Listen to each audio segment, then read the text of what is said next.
Planting the seed. I like this one a lot, and it's been very beneficial over the years because basically what it does is it motivates you to really get to know all the businesses and their owners in the area. Why? Because you're going to become that go-to individual that basically is the matchmaker. You're introducing people to whomever they need to know. So let me just kind of give you a few additional insights to this to really kind of hit home what it is you're learning.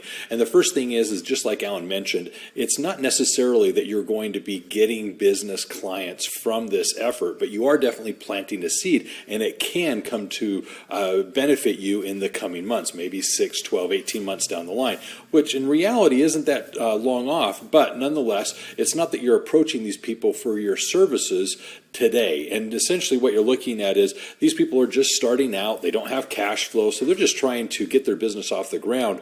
They don't have anything to account for, so there's really no accounting needed. So what we want to do is just introduce ourselves, welcome them into the business community, whether it be through their grand opening or maybe it's something that you've gotten a list that shows that they're actually a newer business. Either way, by doing so, you're at least welcoming them to the area as a business owner, and as peer-to-peer, they're able to appreciate that. But the one thing that I do want to stress for you is that if you do this right and you introduce yourself to the business owner as someone in that community that's involved in business, they'll see you as a friendly person that they can reach out to if they need some assistance with anything. And so becoming that go-to expert really does put you up on the level of this is the person I need to know and I benefit from knowing because of the connections you have. And that's a great place to be. But let's just put into perspective as you're having this conversation, who is your ideal client?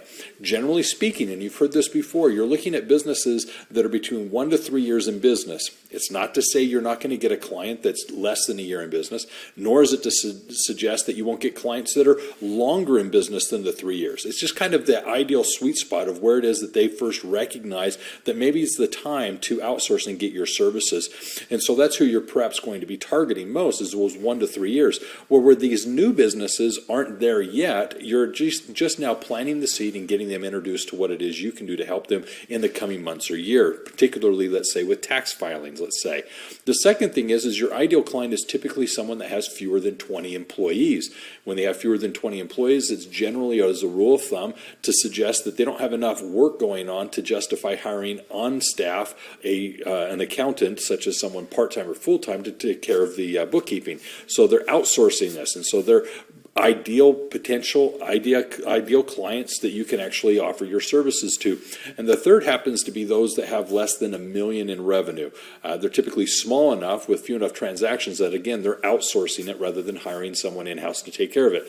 It's not to suggest that you can't have clients that have more than 20 employees. It's not to suggest you can't work with businesses that have more than $1 million in revenue. Oftentimes I work with individuals that have clients that are between 3 to 5 million in revenue, and that's perfectly fine as well. What we're just talking about here is becoming clear as to who in the business community is going to be more inclined to pay for your services as that outsourced accounting firm.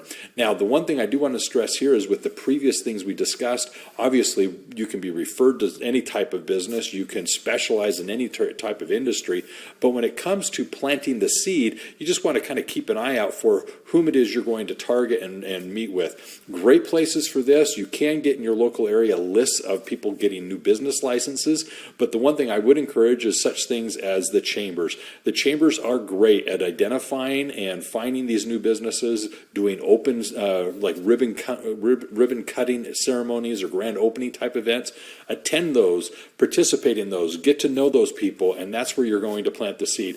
This truly can become for you an excellent resource here in the next 12 to 18 months as these businesses become established and get the cash flow that they're looking for. So just understand this. Planting the seed is that long-term perspective that you have about your business to become a key individual within your community. And one thing I will end with is this is something that can be beneficial as part of your give back portion of your business plan.